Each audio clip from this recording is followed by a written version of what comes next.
House Speaker John Boehner says the voters' message was for compromise. He adds in a statement, quote, if there is a mandate, it is a mandate for both parties to find common ground and take steps together to help our economy grow and create jobs, which is critical to solving our debt. So is Congress actually up to the task, though? Let's ask Christian Dorsey of the Economic Policy Institute and Kereakos Zuras, former advisor to George W. Bush. Let's start with you, Christian. Can the Republicans realize now the Dems won 2 out of 3, they're a conquered party, and it's time to cave in and give in? Well, even though I support the Democrats, I'm not going to gloat. I support Speaker Boehner's message, but, if past is going to be prologue, Dennis, I'm not that optimistic that things are going to change.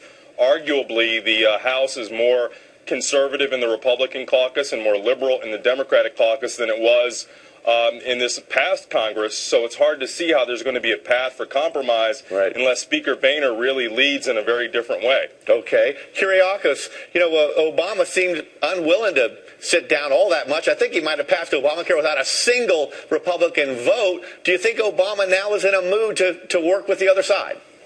Well, first of all, I want to say that I agree with what Christian just said. It's going to be difficult. But you're right. The Obamacare was passed, I believe, with no vote from the Republican side. And I don't see an incentive for President Obama to have to do anything because he's got everything going his way now. He can push through whatever he wants.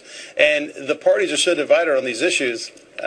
I just don't see it happening. Yeah, Christian, what is the one biggest concession the Republicans could make to move this thing forward? If the Republicans agree to the tax hikes on the rich, $80 billion a year, then we're still going to be spending the budget by more than $1 trillion than we collect every year. But would that be enough to get the Democrats coming and happier?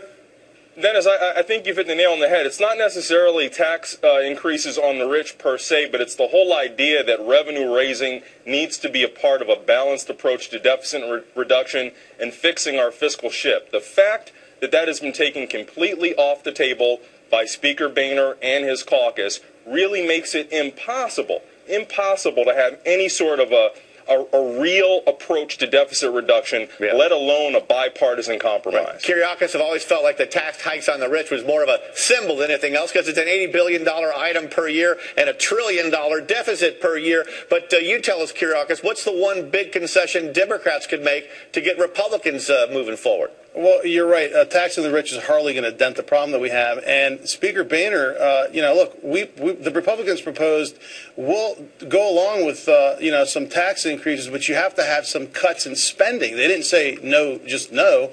So what's going to happen is that both sides are going to have to come to an agreement. The Republicans are going to push for no tax increases unless there's cuts in spending. And but Kereakos, we've already had cuts in spending.